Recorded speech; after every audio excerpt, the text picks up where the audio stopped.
predsjednik sudačkog odbora, sudac u ringu Igor Bezjak iz Rijeke, vodovni suci Zoran Cicvara, Karlovac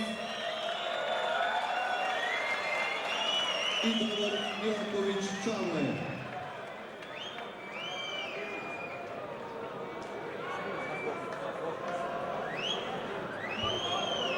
Prva borba po pravilima, 2 puta po 5 minuta. Sve je spremno za prvu borbu.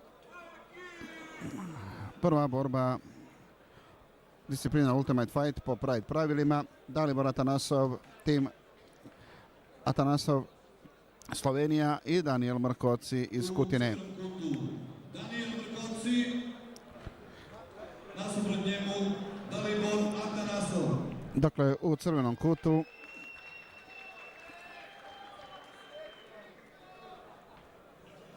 Danijel Mrkoci, a u plavom kutu Dalibor Anastasov iz Slovenije.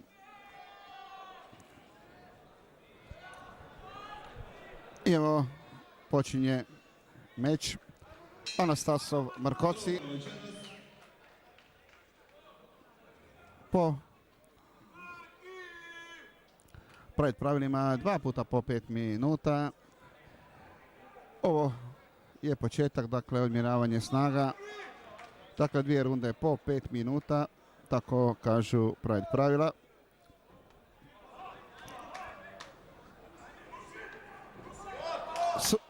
Natjecatelji imaju samo rukavice, nikakve druge opreme.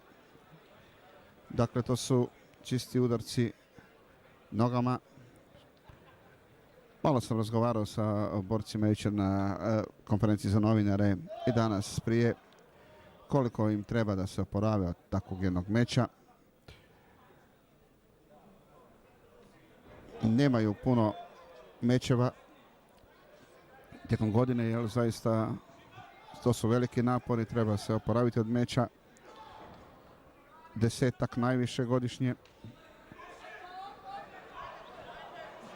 Dakle, ovo je po Pride pravilima. Čini mi se da je ovaj meč gotov. Čini mi se da je gotov. Pobjeda Anastasova. Anastasov iz Slovenije. Anastasov tim. Jednostavno nije mogao Mrkoci. U kojoj je pobjedu odnio Dalibor Anastasov. Tim Anastasov, prva pobjeda u ovoj borbi protiv Danijela Mrkocija.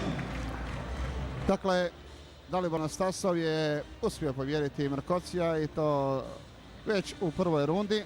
Borba je kratko trajala. Vidi se da je Anastasov bolji borac.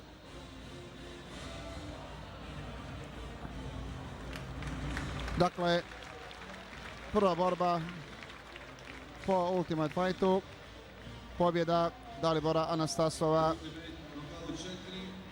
Ovo mu je 6. pobjeda, do sad je imao u karijeri 5 pobjeda.